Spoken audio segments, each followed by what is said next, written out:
절에서 44절 중간까지만 읽겠습니다. 26절까지만 읽겠습니다. 우리 같이 읽겠습니다. 시작. 여러 날이 걸려 금식하는 절기가 이미 지났으므로 항해하기가 위태한지라 바울이 그들을 권하여 말하되 여러분이여 내가 보니 이번 항해가 하물과 배만 아니라 우리 생명에도 타격과 많은 손해를 끼치리라 하되 백부장이 선장과 선주의 말을 바울의 말보다 더 믿더라. 그 항구가 겨울을 지내기에 불편하므로 거기서 떠나 아무쪼록 베닉스에 가서 겨울을 지내자 하는 자가 더 많으니 베닉스는 그레데 항구라. 한쪽은 서남을 한쪽은 서북을 향하였더라. 남풍이 순하게 불매 그들이 뜻을 이룬 줄 알고 닷을 감아 그레데 해변을 끼고 항해하더니 얼마 안 되어 섬 가운데로부터 유라굴로라는 광풍이 크게 일어나니 배가 밀려 바람을 맞춰 갈 수 없어 가는 대로 두고 쫓겨가다가 가우다라는 작은 섬 아래로 지나 간신히 거루를 잡아 끌어올리고 줄을 가지고 선체를 둘러감고 수르디스에 걸릴까 두려워하여 연장을 내리고 그냥 쫓겨가더니 우리가 풍랑으로 심히 애쓰다가 이튿날 사공들이 짐을 바다에 풀어버리고 사흘째 되는 날에 배 기구를 그들의 손으로 내버리니라. 여러 날 동안 해도 별도 보이지 아니하고 큰 풍랑이 그대로 있음에 구원의 여망마저 없어졌더라. 여러 사람이 오래 먹지 못하였음에 바울이 가운데 서서 말하되 여러분이여 내 말을 듣고 그레데에서 떠나지 아니하여 이 타격과 손상을 면하였더라면 좋을 뻔하였느니라. 내가 너희를 권하노니 이제는 안심하라. 너희 중 아무도 생명에는 아무런 손상이 없겠고 오직 배뿐이니라. 내가 속한 바 곧 내가 섬기는 하나님의 사자가 어젯밤에 내 곁에 서서 말하되 바울아 두려워하지 말라. 내가 가이사 앞에 서야 하겠고 또 하나님께서 너와 함께 항해하는 자를 다 내게 주셨다 하였으니 그러므로 여러분이여 안심하라. 나는 내게 말씀하신 그대로 되리라고 하나님을 믿노라. 그런즉 우리가 반드시 한 섬에 걸리리라 하더라. 거기까지요. 감사합니다. 기도하겠습니다. 하나님 아버지, 감사와 찬양을 드립니다. 아버지 귀하고 복된 주일날 하나님 주의 전에서 이렇게 예배를 드리고 또 말씀을 들을 수 있게 해주신 것 감사를 드립니다. 말씀 가운데 살아계신 주님 만나게 하시고 아버지 주님의 은혜로 풍성한 시간이 될 수 있도록 축복하여 주옵소서. 감사드리며 예수 그리스도 이름으로 기도합니다. 아멘. 큰 풍랑 속의 구원이라는 제목으로 말씀을 나누겠습니다. 우리가 사도행전을 살펴보고 있는데 사도 바울은 그의 생애에 크게 3번의 전도여행을 갑니다. 3차 전도여행을 마치는 그 길에서 밀레도에서 장로들을 만나서 에베소 장로들을 만나서 에베소 교회에 잘 돌볼 것을 부탁하고 바울과 그 일행은 예루살렘으로 향했습니다. 본교회는 시리아 안디옥이지만은 이번에는 전도여행을 마치면서 시리아 안디옥 본교회가 아닌 예루살렘 교회로 향합니다. 왜냐하면 유럽의 교회들이 즐거운 마음으로 예루살렘 교회의 가난한 성도들을 위해서 헌금을 했기 때문입니다. 그래서 이 구제 헌금을 가지고 예루살렘으로 향합니다. 그리고 또 그동안에 이 전도여행 가운데 하나님께서 어떻게 역사하셨는지 그 역사하신 것을 그 교회 성도들에게 보고하기 위해서 또 그런 목적도 있을 것입니다. 바울 일행은 그렇게 해서 3차 전도여행을 마치고 무사히 예루살렘에 도착했습니다. 예루살렘에 도착하니까 교회 리더인 야고보, 예수님의 동생이죠. 예루살렘 교회 리더는 야고보였습니다. 야고보와 교회 장로들이 환영하고 맞이합니다. 그래서 헌금을 전달하고 그동안에 하나님께서 어떻게 역사하셨는지에 대한 선교 보고도 했습니다. 그런데 예루살렘에는 이 바울 일행 외에도 로마 제국에 흩어져 살던 많은 유대인들도 방문했습니다. 그 중에 어떤 사람이 바울을 보고는 바울이 이방인을 데리고 성전에 들어갔다고 거짓말을 했습니다. 의도적이었는지 아니면은 잘못 착각해서 그렇게 얘기했는지 하여튼간 거짓말이죠. 거짓말을 했습니다. 예루살렘 성전은 이방인들은 들어가지 못하도록 이렇게 경계가 성전 주위에 쳐져 있습니다. 그래서 이방인들이 예배할 수 있는 곳이 따로 있고 유대인들은 그 안쪽까지 들어가서 예배할 수 있는 것이죠. 만약에 이방인이 그 펜스, 경계를 넘어서 들어가게 되면 돌로 죽임을 당할 수도 있는 중대한 일입니다. 자, 디아스포라로 살고 있던 로마 제국에 살고 있던 유대인이 예루살렘에 방문해서 바울을 알아봤다는 말은 바울이 얼마나 그 전도여행을 하면서 많은 사람들에게 복음을 전했는지 알 수 있습니다. 이 일로 인해서 예루살렘에는 큰 소동이 일어났습니다. 그래서 유대인들이 바울을 죽이려고 합니다. 왜냐하면 이 사람이 이방인을 바울이 성전 안으로 데려갔다고 얘기했기 때문에 그렇습니다. 큰 소동이 있었습니다. 로마 당국에서는 큰 소동이 예루살렘 시내에 있으니까 무슨 일인지 신속히 바울을 체포합니다. 그래서 유대인들로부터 격리시킵니다. 유대인들은 체포되면서 동료 유대인들에게 얘기합니다. 바울은 체포되면서 동료 유대인들에게 자신에 대해서 얘기합니다.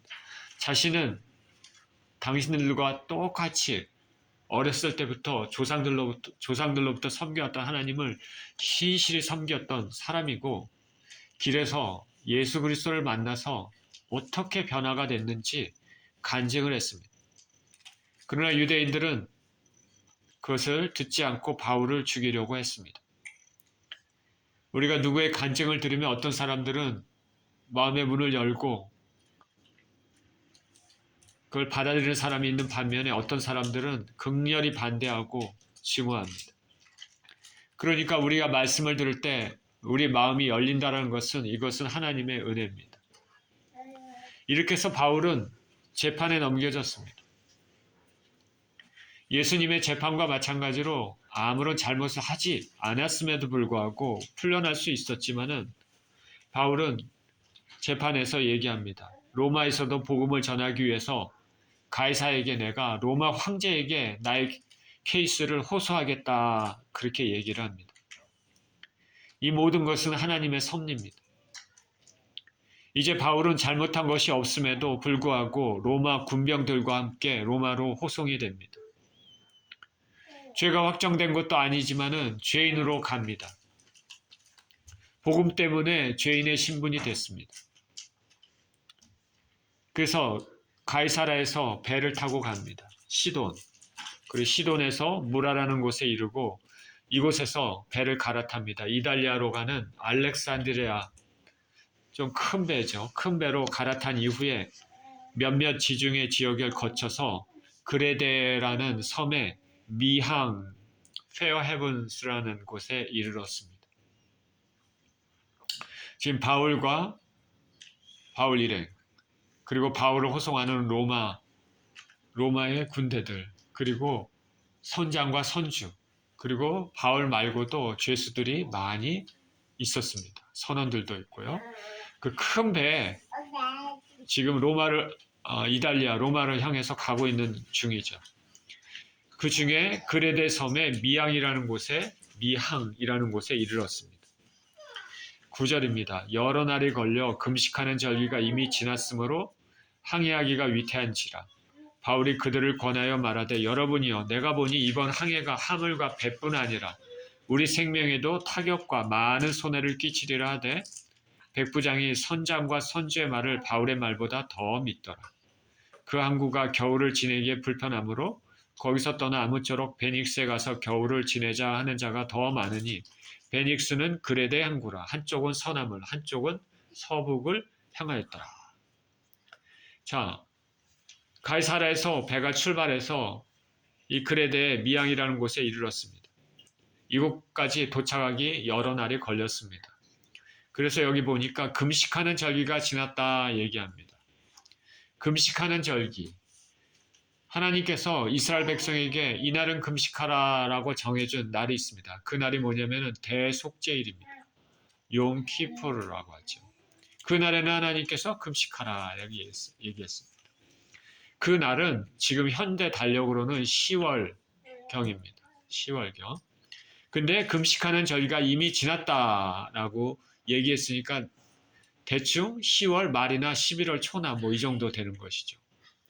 그러니까 어떻게 됩니까? 이제 겨울에 들어가는 그 문턱입니다. 그러니까 항해하기가 위태한지라 얘기합니다. 겨울의 지중해는 항해하기가 굉장히 위험하다고 고대 문서에 나와 있습니다.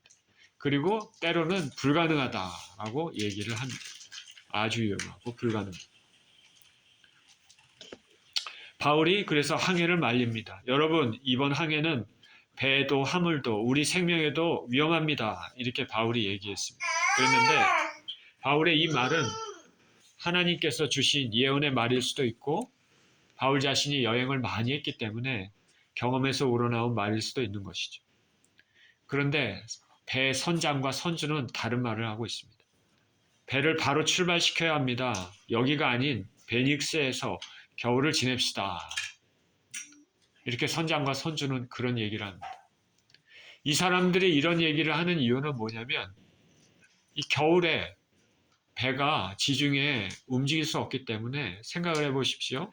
로마에서는 로마 제국 곳곳에서 화물로부터 많은 뭐 보석이라든가 곡물이라든가 이런 걸 실어 날리지 않겠습니까? 그래서 로마에 도착하면 그걸 가지고 로마 시민들이 이용하는 거죠. 그런데 여름에는 상관없는데 겨울 같은 경우에는 배가 그렇게 배를 통해서 항해할 수 없기 때문에 필요한 물자가 전달이 안 되는 거죠. 그러니까 부족합니다. 그렇기 때문에 겨울에 만약에 물자를 전달받을 수 있으면 그만큼 경제적인 이익이 많고 전달해준 그 사람들에게 돌아가는 보수가 많은 것이죠. 그러니까 굉장히 위험한 상황에도 불구하고 선장과 선주는 갑시다 그러는 것이죠. 바로 출발시켜야 됩니다. 여기가 아닌 베닉스에 가서 겨울을 지냅시다. 이달리아로 빨리 가기 위한 목적으로 얘기했습니다. 겨울에는 배가 항해하는 것이 매우 위험하기 때문에 위험 무릅쓰고 항해에 성공하면 경제적인 대가가 있는 것이죠. 근데 바울을 호송하고 있던 로마의 백부장은 바울의 말이 아닌 선장과 선주의 말을 들었습니다. 본인도 그것이 이익이라고 생각했겠죠. 빨리 죄수들을 호송함으로써 자기에게도 그 임무에 대한 그런 성공에 대한 대가가 있는 것이죠. 그리고 아무래도 선장과 선주는 항해 전문가니까 뭐 괜찮을 거다 이런 생각을 할 수도 있겠죠. 하지만 뒤에서 나오지만은 이들이 이렇게 판단하는 것은 많은 고난과 결국 배가 파괴되는 결과를 가져오게 됐습니다. 당장의 편리, 당장의 신뢰를 위해서 행동하다가는 우리 인생에도 추후에 큰 대가를 지불하는 경우가 많이 있습니다. 우리는 하나님의 사람이 말하는 것을 주의 깊게 들어야 됩니다. 바울이 얘기한 것, 자, 우리 항해하면 안 됩니다 라고 얘기한 것을 우리가 주의 깊게 들어야 됩니다. 왜냐하면 바울은 하나님의 사람입니다. 미래 모든 것을 알고 계시는 하나님께 의탁하는 삶이 지혜로운 삶입니다. 이렇게 바울과 바울의 생각을 함께하는 사람들이 한 그룹이 있고 반대로 선장과 선주의 말에 동의하는 한 그룹이 있습니다. 그런데 로마 백부장은 선장과 선주의 말을 들었습니다. 그래서 미양에서 출발합니다. 베닉스로 배를 출발시켰습니다. 13절입니다. 남풍이 순하게 불매 그들이 뜻을 이룬 줄 알고 닷을 감아 그레데 해변을 끼고 항해하더니 얼마 안 되어 섬 가운데로부터 유라굴로라는 광풍이 크게 일어나니 배가 밀려 바람을 맞춰 갈 수 없어 가는 대로 두고 쫓겨가다가 가우다라는 작은 섬 안으로 지나 간신히 거루를 잡아 끌어올리고 줄을 가지고 선체를 둘러 감고 수르드디스에 걸릴까 두려워하여 연장을 내리고 그냥 쫓겨가더니 우리가 풍랑으로 심히 애쓰다가 이튿날 사공들이 짐을 바다에 풀어버리고 사흘째 되는 날에 배의 기구를 그들의 손으로 내어버리니라. 여러 날 동안 해도 별도 보이지 아니하고 큰 풍랑이 그대로 있음에 구원의 여망마저 없어졌더라. 자, 미양 페어 헤븐에서 베닉스로 배를 출발시켰습니다. 출발하자마자 때마침 순풍도 불어옵니다. 그러니까 배가 순풍에 돛단 듯이 자연스럽게 움직입니다. 야, 출발하기를 잘했다 생각했을 것입니다. 안심해서 닷을 감아 올렸습니다. 그리고 그레데 해변을 끼고 항해했습니다. 그런데 얼마 안 가서 섬에서 유라굴로라는 광풍이 불어왔습니다. 여기서 광풍이라고 표현했는데 헬라어 원어 보니까 아네모스 디포니코스라고 합니다. 이것은 태풍을 가리킵니다. 큰 바람이죠. 이 배가 갑작스러운 이 광풍 때문에 배가 이제 컨트롤이 안 됩니다. 그러니까 바람에 밀려가는 대로 그냥 배가 어떻게 될지 모르게 막 쫓겨가는 것이죠. 이리저리 배가 밀립니다. 배가 작은 배가 아닙니다. 큰 배입니다. 근데 광풍이 그 배를 이리저리 밀어버리는 것이죠. 그렇게 밀려가다가 가우다라는 작은 섬 아래로 지나가게 됐습니다. 베닉스에서 남서쪽으로 35km 정도 떨어진 섬인데 배가 이렇게 바람 때문에 이렇게 저렇게 밀려왔는데 그래도 아프리카나 지중해 망망대해가 아닌 이곳으로 밀려온 것은 그래도 참으로 다행입니다. 왜냐하면 섬이 조금이나마 바람을 막아줄 수 있기 때문입니다. 배가 이렇게 밀려왔습니다. 그 사이에 선원들은 배의 고물, 즉 고물이라는 것은 배 뒤쪽입니다. 배 뒤쪽에 매달려 위태했던 거룻배를 가판 위로 끌어올렸습니다. 배 뒤쪽에는 거룻배가 있습니다. 거룻배는 이머전시 상황에 쓸 수 있는 조그만 배죠. 그 배를 끌어올립니다. 해석서를 제가 찾아봤더니 대체로 거룻배는 배 고물에 매어 끌고 다니다가 폭풍을 만나면 배가 파손될 위험이 있기 때문에 가판 위로 끌어올리는 일이 있었다고 합니다. 그러니까 끌어올린 것입니다. 배 뒤쪽에 있는 거룻배를 끌어올려서 암초에 배가 파손하게 될 경우 비상 상륙을 위해서 필수적으로 있어야 될 이 거룻배를 끌어올린 다음에 간신히 끌어올렸습니다. 그리고 줄을 가지고 선체를 다 감아서 단단하게 고정시켰습니다. 그런 다음에 선원들은 스르디스에 걸릴까 연장을 내렸다. 이 스르디스는 모래톱입니다. 연장을 내렸습니다. 연장은 돛대나 밧줄, 닷 이런 것들입니다. 배에서 사용되는 것이죠. 모래톱에 한번 딱 걸리면 빠져나오기가 힘듭니다. 그래서 미리 보고 멀리서 돛을 내리고 닷을 내리는 등 할 수 있는 모든 조치를 취합니다. 그래서 배가 바람에 떠밀려 가는 것을 최대한 막아보려고 했습니다. 이렇게 풍랑에 대항해 배를 지키려고 힘쓰다가 근데 풍랑이 계속되니까 사공들이 그 다음 날에는 짐을 바다에 풀어버리는 상황까지 돼버렸습니다. 짐을 그냥 바다에 풀어버리는 겁니다. 배를 가볍게 하기 위해서 그렇습니다. 배를 가볍게. 폭풍으로 배에 물이 가득 찼을 것입니다. 그죠? 폭풍 때문에 비바람 때문에 배에 물이 가득 차니까 배가 가라앉을 수 있겠죠. 그러니까 그거를 무게를 줄이기 위해서 짐을 바다에 풀어버립니다. 우리가 요나서 보니까 요나가 배를 타고 다시스로 갈 때 풍랑을 만났죠. 폭풍우를. 그때 어떻게 합니까? 짐을 바다로 던지는 거 볼 수 있지 않습니까? 똑같습니다. 그런데 이렇게 짐을 바다로 내보냈는데도 문제가 해결되지 않았습니다. 그래서 3일째에는 배 기구도 그들의 손으로 내어버렸습니다. 그들의 손으로. 여기 보면 그들의 손으로라는 표현에서 배 기구들이 굉장히 중요한 것임을 알 수 있는데 그것도 할 수 없이 버려야 할 만큼 위태한 상황입니다. 자, 이렇게 된 것은 바울의 권고를 무시했기 때문입니다. 바울의 권고를 무시하고 항해를 강행한 불신의 결과입니다. 더 큰 문제가 있습니다. 이 폭풍이 하루 이틀만이 끝난 게 아니라 여러 날 동안 이어진 것입니다. 그러다 보니까 해와 별도 보이지 않았습니다. 우리가 낮에 껌껌해서 정말 10분 동안만 보이지 않아도 하늘이 보이지 않아도 좀 위험한 생각이 드는데 여러 날 동안 지중해 망망대해에서 폭풍우가 놀아치고 별도 보이지 않고 달도 보이지 않는 상황입니다. 굉장히 위험하고 절망적인 상황입니다.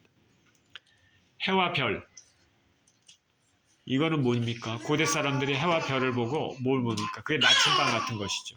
방향을 보는 것이죠. 근데 해와 별도 볼 수 없다라는 것은 방향도 모른다라는 것이죠. 구원의 여망마저 없어졌습니다. 배에 있는 사람들은 우리가 여기서 이제는 다 죽는구나 생각했을 것입니다. 인간의 능력은 위대해 보이지만은 하나님의 은혜 없이는 한순간도 존재할 수 없는 것이 인간의 삶입니다.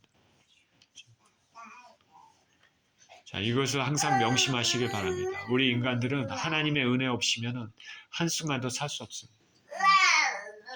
우리 주 하나님만이 진정한 피난처가 됩니다. 저와 여러분들은 하나님을 의지하는 삶을 살아야 됩니다. 21절입니다. 여러 사람이 오래 먹지 못하였음에 바울이 가운데 서서 말하되 여러분이여 내 말을 듣고 글에 대해서 떠나지 아니하여 이 타격과 손상을 면하였더라면 좋을 뻔하였느니라. 내가 너희를 권하노니 이제는 안심하라. 너희 중 아무도 생명에는 아무런 손상이 없겠고 오직 배뿐이니라. 내가 속한 바 곧 내가 섬기는 하나님의 사자가 어젯밤에 내 곁에 서서 말하되 바울아 두려워하지 말라. 내가 가이사 앞에 서야 하겠고 또 하나님께서 너와 함께 항해하는 자를 다 내게 주셨다 하였으니 그러므로 여러분이여 안심하라. 나는 내게 말씀하신 그대로 되리라고 하나님을 믿노라. 그런즉 우리가 반드시 한 섬에 걸리리라 하더라. 자, 암흑의 망망대해에서 배가 이리저리 떠다닌 지 여러 날이 지났습니다. 그런데 한 줄기 빛이 보였습니다. 그 빛은 뭐냐면 배에는 하나님의 사람 바울이 있었기 때문입니다. 예수님의 제자들이 갈릴리 바다에서 강풍으로 정말 배가 침몰할 위기, 어려운 위기에 있을 때 살 수 있었던 것은 그 배 안에 예수님이 계셨기 때문입니다. 이 로마로 향하는 배 안에는 예수께서 직접 부르신 사도 바울이 있었습니다. 그리고 바울과 함께하는 하나님의 백성들이 있었습니다. 바울은 무엇보다도 로마에 도착해서 가이사 앞에 서고 가이사 앞에서 복음을 전해야 하는 그런 사명이 있습니다. 하나님 말씀이 실현돼야 됩니다. 그러니 사명을 가진 바울은 이곳에서 절대로 죽을 수 없었습니다. 한 가정이 진정으로 예수 그리스도를 믿는 사람이라면 그 가정은 복이 있는 가정입니다. 한 나라의 대통령이 진정으로 예수님을 믿는 분이라면 그 나라는 복받는 나라가 됩니다. 제가 최근에 한국에서 일어나는 이런 사태를 보면서 무슨 생각이 들고 또 어떤 기도를 드렸냐면 한국의 대통령과 또 국회의장과 또 대법원장 이런 사람들이 취임할 때 성경책에 손을 얹고 하나님 앞에 진실한 마음으로 선서할 수 있는 나라가 되었으면 좋겠다라는 기도를 드렸습니다. 정말 그랬으면 좋겠습니다. 이 미국이 이번에 트럼프 대통령이 대통령이 취임할 때 성경에 손을 얹고 선서하는 거나 마찬가지. 그런 것처럼 한 나라의 대통령이 진정으로 예수님을 믿는 분이라면 그 나라는 복받은 나라입니다. 한 회사의 사장이 혹은 한 부서의 부서장이 또 한 그룹의 리더가 진정으로 예수님을 믿는 사람이라면 그 단체는 복받는 단체가 되는 것입니다. 성경에는 누누이 말합니다. 노아 한 사람이 하나님을 신실히 믿었기 때문에 그 가족이 노아뿐만 아니라 가족이 홍수에서 살아남았습니다.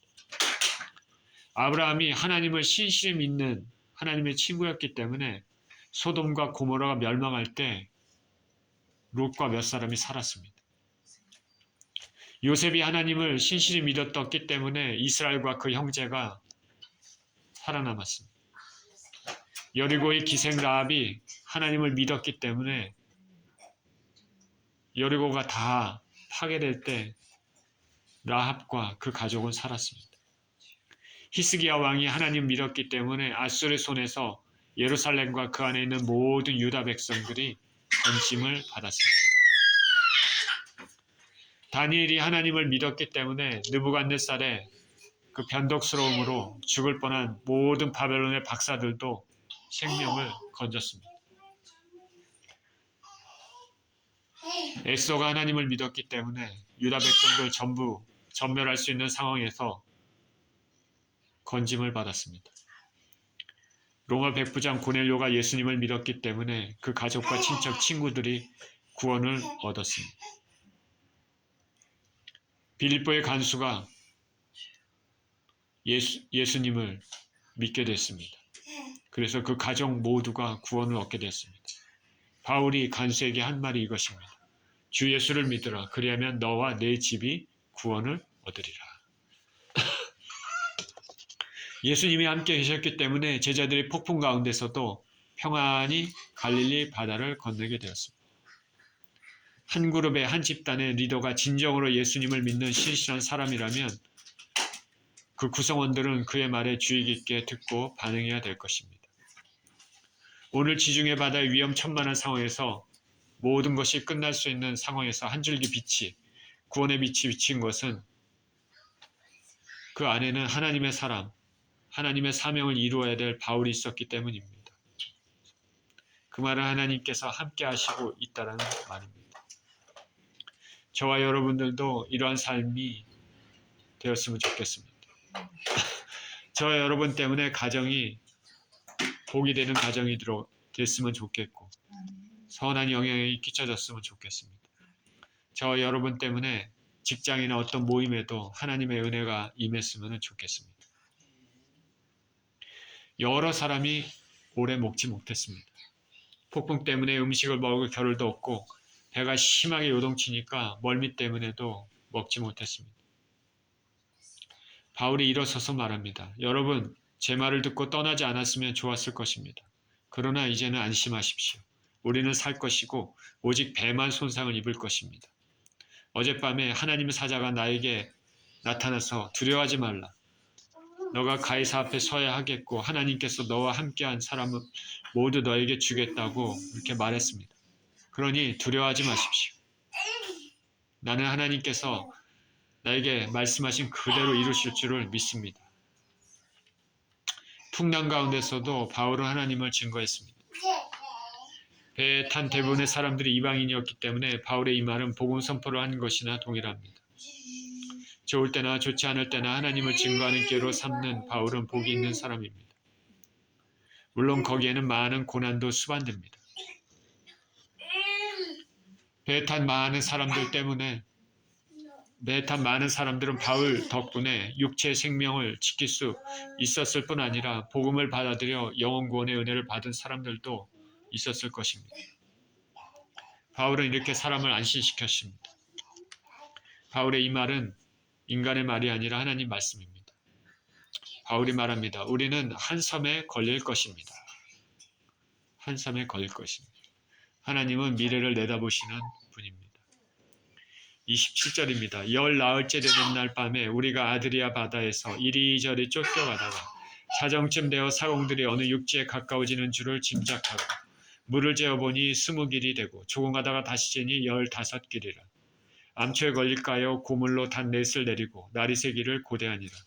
사공들이 도망하고자 하여 이문에서 닷을 내리는 채하고 거룻배를 바다에 내려놓고는 바울이 백부장과 군인들에게 이르되 이 사람들이 배 있지 아니하면 너희가 구원을 얻지 못하리라 하니 이에 군인들이 거룻줄을 끊어 떼어 버리니라.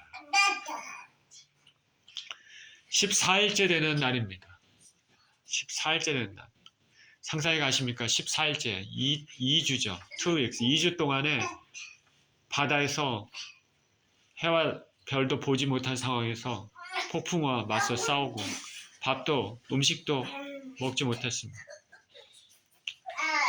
이제 멜리데 섬까지 이제 오게 될 텐데 미양에서 여기까지는 약 800km입니다. 멜리데는 우리가 몰타라고 우리 들었던 그 섬입니다. 14일 동안 아드리아 바다에서 이리저리 쫓겨갔습니다. 밤중이 됐습니다. 그런데 어렴풋이 육지에 가까이 온 것을 짐작했습니다.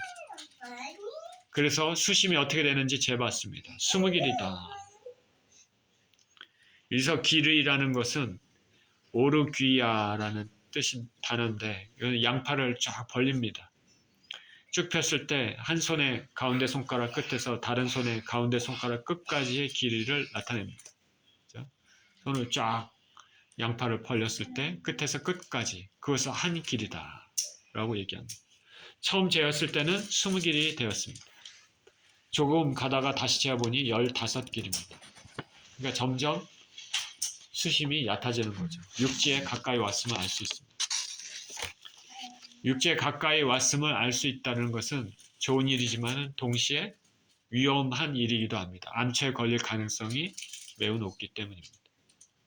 그래서 고물, 즉 배의 뒤쪽에 닷 넷을 내렸습니다. 배를 가급적이면 움직이지 않게 해서 암초에 부딪히지 않게 하기 위한 것이죠. 그리고 깜깜하니까 날이 새기를 기다렸습니다. 그런데 문제는 사공들이 도망하려고 합니다. 배의 앞쪽에 닷을 이렇게 내리는 척하면서 이전에 뒤 고물에서 끌어올렸던 거룻배, 고정시켰던 거룻배 있지 않습니까? 그걸 바다에 내려놨습니다. 비상용 배죠. 이것을 타고 자신들만 살겠다라는 것이죠. 그러니 사공들은 바울이 말한 것 모두가 살 것입니다. 믿지 못하는 사람이죠. 바울이 이것을 봤습니다. 그래서 백부장과 군인들에게 말합니다. 이 사람들이 배에 있지 않으면 너희가 구원을 얻지 못할 것이다. 지금같이 어려운 상황에서 사공들만 빠져나가면 배에는 군인들 그리고 바울 일행 그리고 기타 다른 죄수들도 있고 선원들도 있을 것입니다. 남아있어서 문제가 생길 수 있기 때문입니다. 상륙할 때 노련한 이런 사공들의 경험이 필요했을 것입니다. 자, 바울이 이렇게 얘기하니까 군인들이 거룻줄을 그냥 끊어버렸습니다. 그렇죠? 거룻줄을 끊어 떼어버렸습니다. 배를 이렇게 내리고 있는 그 줄을 그냥 군인들이 그냥 끊어버렸습니다. 그럼 어떻게 됐겠습니까? 거룻배가 바다로 내려서 그냥 떠내려갔죠. 구명 보트가 떠내려간 것이나 마찬가지입니다. 그거를 갖다가 끊어버리지 말고 그냥 바로 그냥 못하게끔 이렇게 했으면 됐는데 어떤 이유인지 군인들이 급해서 그런지 모르지만 아예 끊어버렸습니다. 사공들이 도망가는 것만 막아야 되는데 거룻줄을 끊어버려서 사공들이 도망가는 것은 막았지만 거룻배가 바다에 버려져 떠나갔습니다. 이 때문에 타고 있는 본체의 배를 위험하게 직접 해안에 갖다 대는 모험을 해야 됩니다. 자, 바울과 같은 사람들은 이런 모임들, 공동체를 살리려고 하지만은 사공들 같은 사람들은 여기에 공동체를 해치고 자신들만을 살겠다고 이기심을 채우는 사람들입니다. 이런 사람들 때문에 결국 공동체 전체에 어려움이 닥쳤습니다. 안전하게 육지로 갈 수 있는 방법은 물 건너갔습니다. 이제 어떻게 하면은 모두가 죽지 않고 육지에 상륙할까 고민을 해야 되는 상황에 처했습니다. 33절입니다. 날이 새어가매 바울이 여러 사람에게 음식을 먹기를 권하여 이르되 너희가 기다리며 먹지 못하고 줄인 지가 오늘까지 10나흘인즉 음식 먹기를 권하노니 이것이 너희의 구원을 위하는 것이요 너희 중 머리카락 하나도 잃는 자가 없으리라 하고 떡을 가져다가 모든 사람 앞에서 하나님께 축사하고 떼어 먹기를 시작하며 그들도 다 안심하고 받아 먹으니 배에 있는 우리의 수는 전부 276명이었더라. 배부르게 먹고 밀을 바다에 버려 배를 가볍게 하였더니. 자, 이제 아침에 동이 타오릅니다. 불안한 사람들을 바라보고 있던 바울은 사람들에게 음식을 먹기를 권합니다. 줄인 지가 14일째라고 얘기합니다. 14일. 2주 동안 음식을 손에 대지 못했다라는 말은 풍랑이 얼마나 거세고 죽을 고비를 겪었는지 상상이 됩니다. 근데 여러분 2주 동안 음식 먹지 않고 사람이 살 수 있을까? 그런 생각이 들죠. 그래서 이 말은 아마도 아무 음식도 먹지 못한 것은 아니고 그냥 생존을 위해서만 그냥 간신히 그 버티면서 이렇게 조금씩 그렇게 했을 가능성이 많습니다. 배가 흔들리고 음식을 먹을 상황이 아니죠. 그리고 흔들리니까 배멀미, 구토도 나오고 그러니까 음식을 제대로 먹을 수 없죠. 그래도 안 먹으면 죽으니까 그냥 간신히 생명만 유지하면서 그렇게 왔을 것입니다. 그런데 이제 바울은 얘기합니다. 음식을 먹으십시오. 이제 육지에 가까이 오고 날도 새었으니 이전보다는 안정된 상황에서 음식을 먹을 수 있습니다. 바울이 얘기합니다. 이것들은 당신들의 구원을 위한 것입니다. 여러분들의 한 사람의 머리카락도 잃지 않을 것입니다. 생명을 잃을 사람이 한 사람도 없을 것이라는 말이고 이렇게 바울은 사람들을 안심시킵니다. 그리고 떡을 가져다가 모든 사람이 모인 앞에서 하나님께 감사기도를 합니다. 그리고 이제 사람들은 먹기 시작합니다. 안심하고 받아 먹습니다. 사람들은 바울을 한 사람의 죄수로만 이렇게 알고 있었는데 그게 아니라는 것이죠. 범상치 않은 인물이라는 것을 깨달았을 것입니다. 이제 이들은 바울을 신뢰하기 시작하고 절망에서 벗어났습니다. 하나님께서 바울을 높여주셨습니다.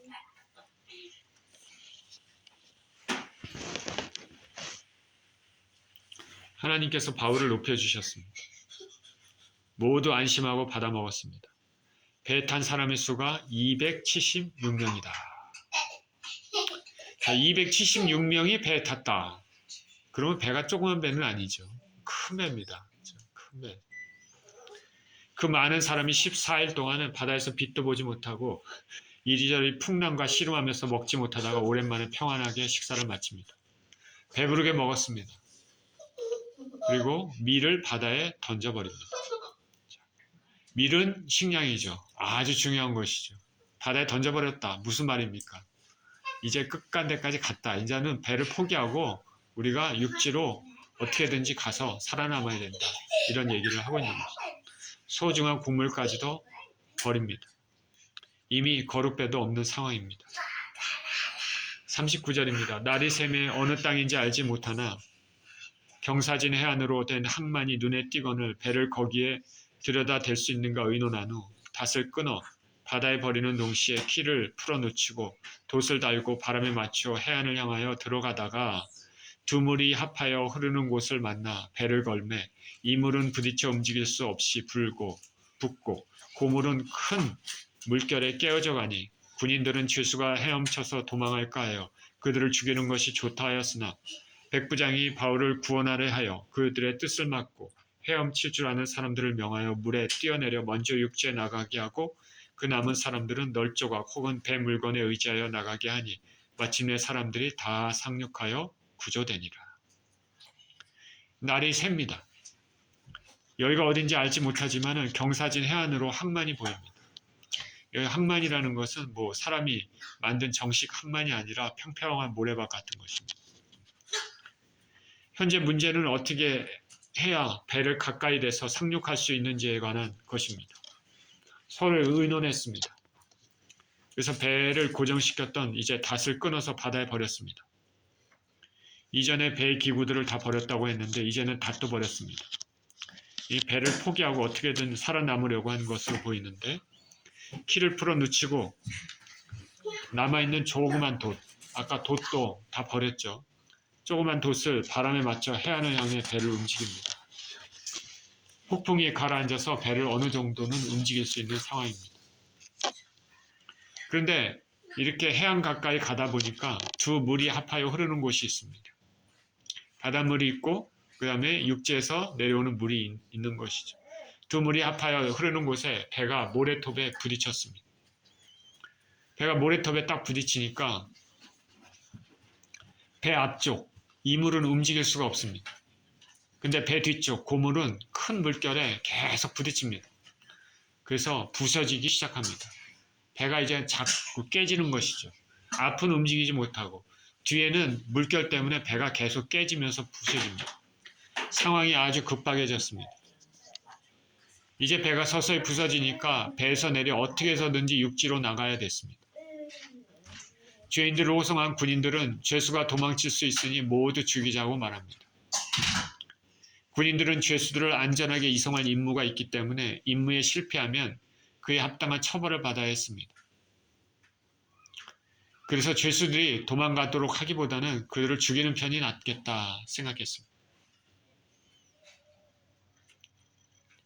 그런데 백부장은 바울을 좋게 여긴 백부장은 그를 살리기 위해서 바울이 지금 죄수의 신분으로 가지 않습니까? 죄수를 죽이자 하면 바울까지 죽이게 되는 상황이니까 그를 살리기 위해서 그들의 뜻을 막습니다. 그리고 헤엄칠 줄 아는 사람들은 먼저 바다에 뛰어내려 육지로 가라고 명합니다. 그리고 남은 사람들은 배에 남은 널조각 같은 거, 나무 조각이나 여러 가지 물품 조각을 가지고 그것에 의지해서 어떻게든지 육지로 건너가게 합니다. 바울 때문에 함께 탄 죄수들도 다 목숨을 건졌습니다. 그렇죠? 바울 때문에.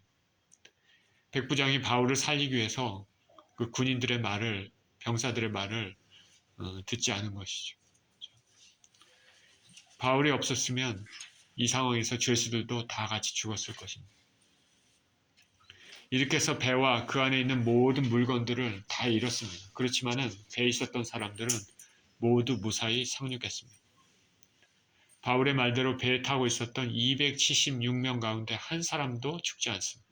희생자 없이 다 구원을 받았습니다. 그런데 그 밖에 모든 것들은 바다에 다 버려졌습니다. 하나님께서 이전에 말씀하신 것처럼 그 하나님의 말씀은 반드시 이루어진다는 그 하나님의 신실하심이 증명이 되었습니다. 오늘 본문의 말씀에서 우리가 알 수 있는 것은 하나님의 사람이 있는 것과 하나님의 사람이 없는 것의 차이점을 알 수가 있습니다. 하나님의 사람, 종 바울이 있다는 것은 그와 함께 하시는 하나님이 그 배에 함께 하신다는 것입니다. 하나님은 당신의 신실한 종을 통해서 당신의 일을 이루십니다. 하나님께서는 바울이 로마 황제 가이사 앞에서 복음을 전하기를 원하셨습니다. 이를 위해서는 그 과정에서 뜻밖의 고난과 위험이 있을지라도 반드시 하나님의 뜻은 이루어진다는 것을 알 수 있습니다. 하나님의 사람이 있다라는 것은 그 주변과 그와 연관된 사람들에게도 복이 흘러들어갈 수 있는 계기가 되는 것입니다. 하나님께서 당신의 백성들을 처음에 만드실 때 아브라함을 부르셨을 때 어떻게 했습니까? 아브라함에게 복을 주고 아브라함을 통해서 온 세상의 민족들이 복받기를 원하셨습니다. 그것이 하나님의 계획입니다. 하나님은 인류 역사를 이루실 때 당신의 신실한 백성들을 통해서 세상 만방이 복받기를 원하십니다. 그렇게 함으로써 이 신실한 백성들을 통해서 하나님께서 영광을 받으시는 것입니다. 저와 여러분이 예수 그리스도를 진실히 믿는 사람이라면 하나님께서 저와 여러분에게 복 주시기를 원하고 저와 여러분을 통해서 그 복이 우리 주변에 있는 사람들에게 넘치기를 원하십니다. 그것을 통해서 하나님께서 영광 받으시기를 원하십니다. 성경이 그것을 말합니다. 성경의 주제가 그것입니다. 당신의 아들 예수 그리스도를 신실히 믿는 믿음의 사람들을 통해 세상 사람들이 복을 받기를 원하신다. 저 여러분들이 하나님의 손에 들림바 되어서 복의 근원이 되었으면 좋겠습니다. 저와 여러분들로 인해 저와 여러분의 가정, 직장, 친구, 속해 있는 단체가 복을 받았으면 좋겠습니다. 이렇게 복을 끼치는 삶을 사시는 저 여러분 모두 되시기를 예수 그리스도 이름으로 축원드립니다. 기도합니다. 하나님 아버지, 감사합니다. 주님의 뜻은 반드시 이루어집니다. 바울이 로마 황제에게 복음을 전해야 되는 그 사명을 주님께 받았기 때문에 바울은 절대 죽지 못하고 사명을 이루기까지는 아버지 하나님의 뜻을 반드시 이루어야 되는 책무가 있습니다. 그러기 위해서는 하나님께서 바울을 끝까지 지키시고 바울을 지키심으로 말미암아 바울 주변에 있는 모든 사람들에게도 아버지 하나님 그 은혜를 허락하여 주셨습니다. 하나님 우리 아버지, 오늘 우리 예수 주인교회 또 오늘 예배에 모인 우리 모두에게 아버지 축복하여 주시고 우리가 진정으로 예수 그리스도를 믿고 아버지 하나님 복받는 인생을 살게 하여 주시옵시며 또 우리를 통해서 우리 주변에 있는 많은 사람들에게도 복이 흘러내려갈 수 있도록 주님 축복하여 주시고 그렇게 함으로써 하나님께 영광 돌리는 그런 귀한 삶을 살게 하여 주시옵소서. 감사드리며 우리 주 예수 그리스도 이름으로 기도합니다. 아멘.